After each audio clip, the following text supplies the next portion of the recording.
Gotta get back to the fray. So, James Gunn just rewrote the DC Universe with Superman 2025, and if your brain is still trying to process everything from Lex Luthor's War Games to Ultraman's surprise reveal to Supergirl showing up drunk at the Fortress of Solitude, you are absolutely not alone. This movie didn't just bring back Superman, it launched an entire universe, threw in black holes, clone chaos, alien dogs, and somehow made it all work. But the ending? That's where things really explode, literally and story-wise. From hidden villains and multiverse rifts to massive DCU setups, there's a lot to unpack. Welcome back to your nerdy show. I'm your host, Spoiler Master, and there will be spoilers from the movie. So buckle up, because we're breaking down everything that went down in the final act of Superman and what it all means for the future of the DC Universe. Man. He's not a man. Superman's new beginning, but not really. So first off, a big misconception cleared right at the start. This Superman isn't brand new to the Cape. David Corenswit's Kal-El has been active for 3 whole years by the time the movie begins. James Gunn didn't go back to Smallville or make us relive another origin story, thank Rao. Instead, the movie hit the ground running, giving us a Superman who's already earned the public's trust, but who also has plenty of doubters in high places, especially in Lex Luthor and the US government. Yep, we're diving deep into political mistrust, interdimensional warfare, and philosophical dilemmas about power. Classic Superman vibes, but twisted. Most powerful being on Earth. I will destroy him. Good luck with it. Lex Luthor's master plan. It's personal. Let's talk about Nicholas Holt's Lex Luthor for a second. Because, wow, Gunn wasn't kidding when he said this. Lex has his fingerprints on everything that goes wrong in the movie. From the war between Baravia and Jarhanpur to the chaos that tears up Metropolis, it all leads back to Lex. And this isn't just corporate sabotage or supervillain theatrics. Lex literally starts a war just so he can frame Superman and destroy him. And why? Not for power, not for political gain, but because he can't stand the fact that Superman exists. That's it. It's jealousy. It's insecurity weaponized. Lex wants the world to need him, not some Kryptonian who can bench press a mountain. Enter the Hammer of Baravia, aka Ultraman. Yes, you heard that right. The Hammer of Baravia, the scary Baravian powerhouse, turns out to be Ultraman, a mindless clone of Superman created from a strand of his hair. Yeah, Lex Luthor went full mad scientist and made his own Superman, one who would obey him and only him. The twist? Ultraman fakes a Baravian identity and accent, manipulating world governments into thinking Baravia is retaliating against Superman. It's all a smokescreen. The real target was never politics. It was Kal-El, but the plan spirals out of control, as all Lex Luthor plans do. Krypto, yes, Superman's loyal pup, joins the fray and helps Kal take Ultraman down. And in a genuinely mind-bending moment, Ultraman is sucked into a black hole, the very one Lex had hidden away inside a pocket universe. Yes, we said black hole. This movie goes hard. 4014! The rift that almost destroyed Metropolis. The fallout from Lex's pocket universe scheme nearly shatters Metropolis. Literally. The interdimensional rift created from Ultraman's implosion starts tearing up the city. Skyscrapers tilt, the ground crumbles, and the sky turns into a chaotic vortex of doom. Thankfully, Mr. Terrific steps up, and honestly, he deserves way more credit in this movie. He uses some advanced tech and a lot of luck to seal the rift, saving what's left of the city. But here's the catch. It leaves a mark, like literally. One of the buildings is left twisted and crooked, and it's shown again in the post-credits scene as a symbol that the multiverse, or whatever's leaking through, isn't done messing with our world. That's not just a crack in a building, it's a crack in reality. They chose him!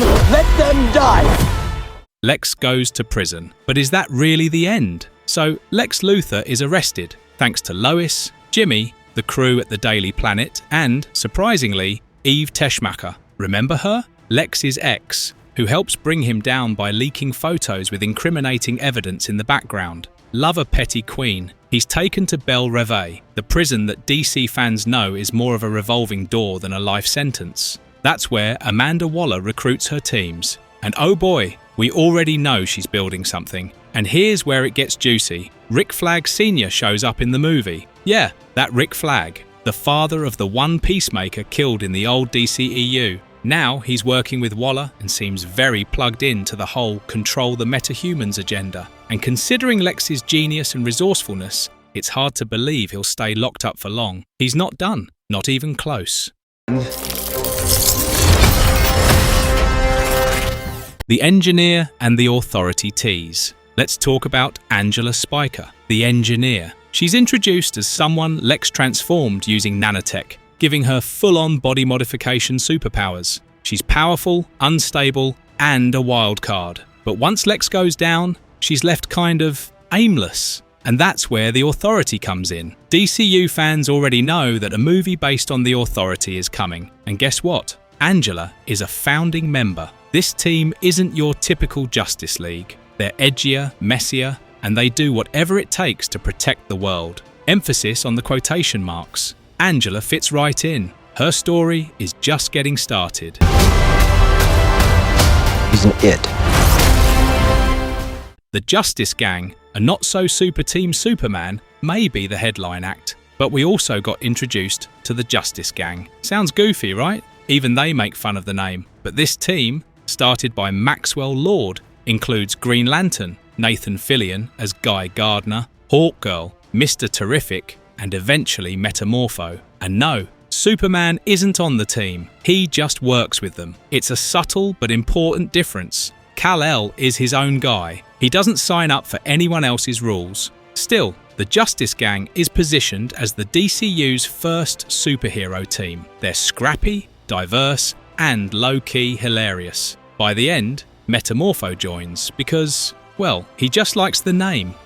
Honestly, same. Supergirl's epic entrance. Now let's talk about that final scene. Just when you think everything's wrapped up, we cut to the Fortress of Solitude, and in walks Supergirl, played by Millie Alcock. She's drunk, snarky, and a total chaotic contrast to Clark. Turns out, she is Krypto's actual owner, and Clark's just been dog-sitting. That tiny detail says so much about their dynamic. Kara partied on a planet with a red sun, which made her drunk because it suppressed her powers. Her intro is loud, messy, and completely perfect. James Gunn described her as a total mess, and yeah, this tracks. Supergirl's solo movie, Supergirl Woman of Tomorrow, drops in 2026, and if her entrance here is anything to go by, that movie is going to be wild. She's not just another Kryptonian, she's a totally different flavour of hero. Think less Boy Scout, more space punk.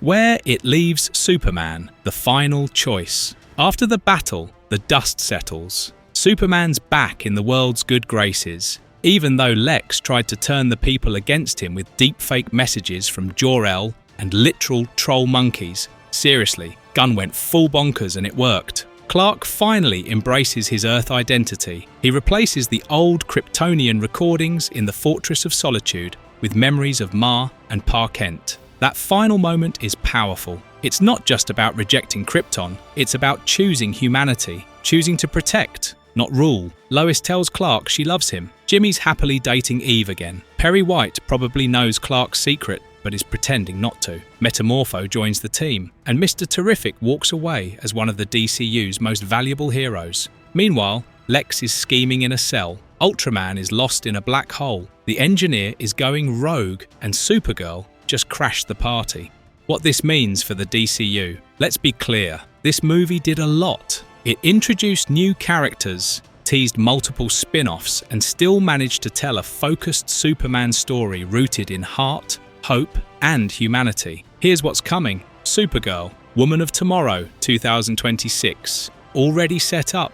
The Authority, with the Engineer likely joining. Peacemaker. Season 2. Rick Flag Sr. is involved, and tensions between governments and metas are rising. Creature Commandos, already dropped earlier, but definitely connected. And of course, Lex Luthor's next big move, whatever that may be. The DCU isn't starting from zero. It's dropping us into a lived-in world with history, tension, and mystery already in motion. Superman is just the first domino. Our nerdy thoughts. James Gunn's Superman is the exact shot of adrenaline the DCU needed. It's bold, weird, heartfelt, and brimming with potential. The ending didn't just wrap up a movie, it cracked open a multiverse of possibilities. So, what did you think of the ending? Are you hyped for Supergirl? Think Lex is going to join Waller's squad? Let's talk in the comments. And don't forget to like, subscribe, and hit that bell so you don't miss the next deep dive into the DC universe. See you in the fortress. Change your boots. I'll go get them for you. No, what the heck, I'll laugh anyway.